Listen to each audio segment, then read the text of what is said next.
حلب آئے 19 سال کی عمر، آپ واپس حلب آئے، کچھ عرصہ آپ نے وہاں گھر گزارا، پھر ایک دم شوق پیدا ہوا اب مجھے مکہ اور مدینہ جانا چاہیے۔ اب یہ اجازت کیسی تھی؟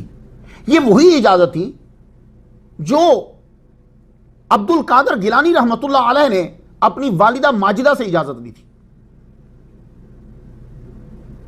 آپ جا رہے تھے، وہ اجازت تھی، کیونکہ دوبارہ پھر ملاقات نہیں ہونا ماں سے،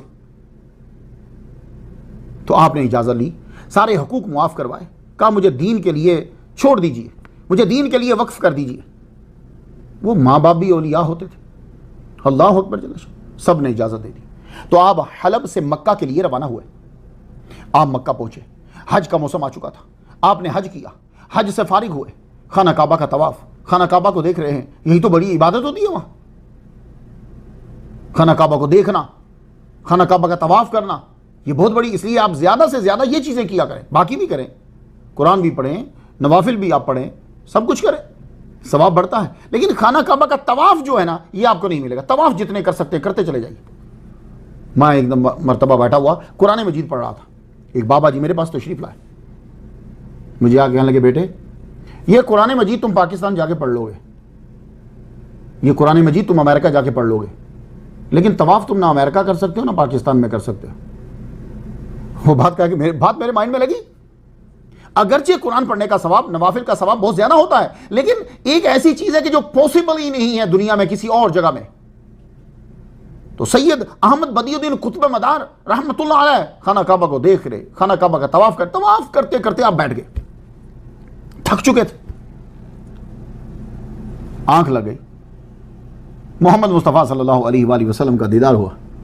وہ دیدار نے آپ کے اندر شوق کو بڑھا دیا، آپ کا دل چاہا میں مدینہ جاؤں، تو آپ وہاں سے مدینہ کے لیے روانہ ہو گئے۔ تو جب مدینہ شریف پہنچے تو نانا نے خوب نوازا، اللہ اکبر جل جلالہ، خوب فیض دیا۔ پھر ایک روز خواب میں اشارہ ہوا کہ تم نجف چلے جاؤ۔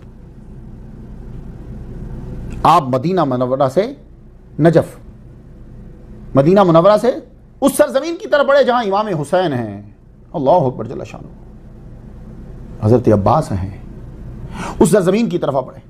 مولا علی شیر خدا رضی اللہ تعالیٰ عنہ وہاں حاضری دی۔ اب یہ مدینہ سے جو نجف کی جانب آپ بڑھ رہے ہیں، کلمۃ الحق کتاب کا نام ہے، صفحہ 965 ہے، حصہ اس کا 2 ہے۔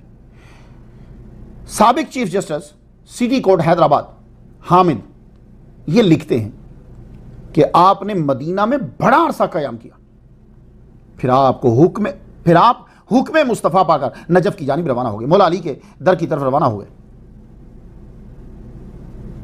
وہاں پہنچ کر آپ نے حضرت علی شیر خدا رضی اللہ تعالیٰ عنہ کے در پر قیام کیا، آئمہ کے مزارات پر حاضری دی۔ میں نے تو تقریر کرتے ہوئے آپ کو اتنا بول دیا، وہ نجف گئے، وہاں رہے، 5 لفظ بنے نا، بولنے میں 5 لفظ ہے، لیکن ان کو کتنا وقت لگا ہوگا یہ ہمیں معلوم نہیں، یہ مورخ نہیں لکھ رہا، کیونکہ مورخ تو تب لکھنا شروع کرتا ہے نا کہ جب آدمی بہت مشہور ہو جائے، تو پھر وہ اپنے نام کی شہرت کے لیے وہ لکھتا ہے اس کی ہسٹری۔ ابھی کیوں لکھے گا؟ وہ نجف گئے، وہاں رہے، 5 لفظ، مگر کتنا وقت لگا ہوگا؟ اگر مدینہ سے مسلسل بھی چلتے رہیں تو مہینہ سے زیادہ لگ جاتا ہے۔ پھر آپ کا وہاں قیام، نجف میں قیام، امام حسین اور دوسرے ائمہ کے مزارات پر قیام۔ سید احمد بدی الدین شاہ مدار نجف گئے، لکھنے اور سننے میں مختصر ہے، مگر لگتا ہے کہ وقت بہت لگا۔ آپ کا ہر ٹرپ جو ہوتا تھا مہینوں پر ہے، اور وہاں قیام سالوں پر ہے، جب تک حکم ربی نہ ہوتا، الہام نہ ہوتا، وہاں سے روانہ نہ ہوتے، جب تک اشارہ نہ ہوتا روانہ نہ ہوتے۔ حضرت علی رضی اللہ تعالیٰ عنہ کے مزار پر تھے آپ، وہاں سے پھر آپ کو دوبارہ مدینے جانے کا حکم ہوا، آپ مدینہ روانہ ہوئے، پھر آ کر مدینہ آپ نے طویل قیام کیا، یہاں سے آپ کو پھر حکم ہوتا ہے، مدینہ سے پھر آپ کو الہام ہوتا ہے، اب آپ ہند کی طرف روانہ ہو جائیں۔ تو آپ ہند کی طرف روانہ ہوئے۔ آپ کس علاقے میں کب پہنچے، چند کے علاوہ یقینی طور پر کچھ نہیں کہا جا سکتا، ویسے بھی عقیدت مند واقعہ پر زور دیتے ہیں، تاریخ پہ نہیں دیتے زور، تاریخیں آگے پیچھے ہو جاتی ہیں۔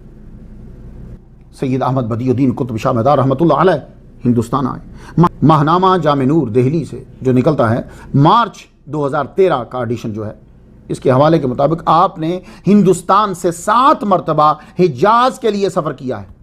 تو 7 مرتبہ آئے، 7 مرتبہ گئے حجاز کے لیے، اور ہر مرتبہ آپ نے راؤٹ جو ہے، جسے آپ روٹ کہتے ہیں، راؤٹ آپ نے الگ چنا۔ ایک بار مالابار، ایک بار سندھ، ایک بار کلکتہ، ایک بار مادراس، ایک بار ساحل ممبئی، ایک بار سری لنکا۔ پہلی آمد تذکرۃ المتقین فارسی زبان میں جو ہے اس کا صفحہ 44 اور 45۔ خلاصہ یہ ہے کہ آپ نے سفر سمندر کے ذریعے کیا۔ اب مال بیچنے تو اب جا نہیں رہے تھے کہ راہ میں مال کی گفتگو کرتے، اب تو نانا کے دین کی تبلیغ کرنے کے لیے جا رہے تھے، تو اب رستے میں گفتگو بھی دین کی ہوگی، دین کی گفتگو۔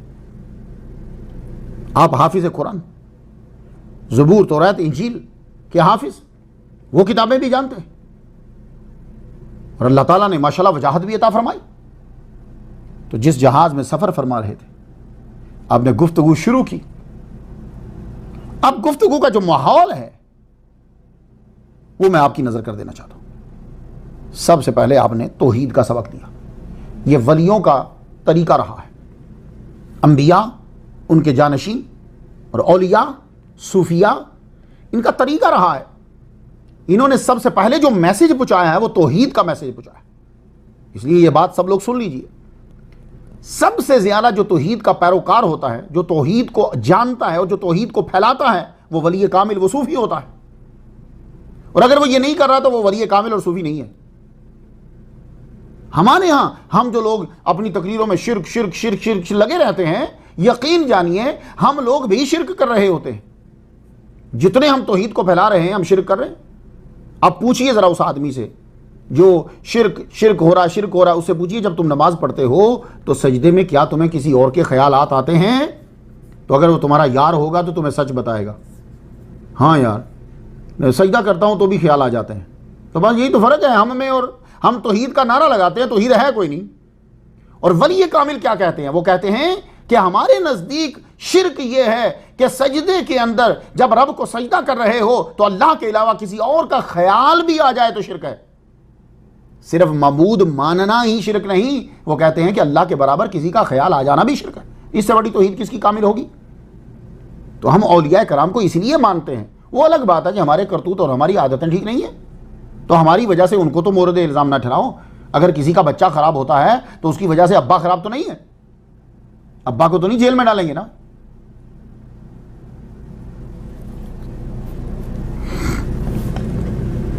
سید بدیع الدین زندہ شاہ مدار رحمۃ اللہ علیہ، توحید کا ماحول پیدا کیا آپ نے۔ یہ آپ کا پہلا سفر ہے ہند کی طرف۔ اب آیت پڑھتے ہیں، قرآن تو پڑھنا چاہیے نا، سمجھ آئے نہ آئے برکت تو ہے۔ سورہ انعام کی آیت نمبر 97۔ سمندر میں سفر کرنے والوں، وَهُوَ الَّذِي جَعَلَ لَكُمُ النُّجُومَ لِتَهْتَدُوا بِهَا فِي ظُلُمَاتِ الْبَرِّ وَالْبَحْرِ، وہی ہے اللہ جس نے تمہارے لیے ستاروں کو بنایا تاکہ تم ان کے ذریعے بیابانوں اور دریاؤں کی تاریکیوں میں رستے پا سکو۔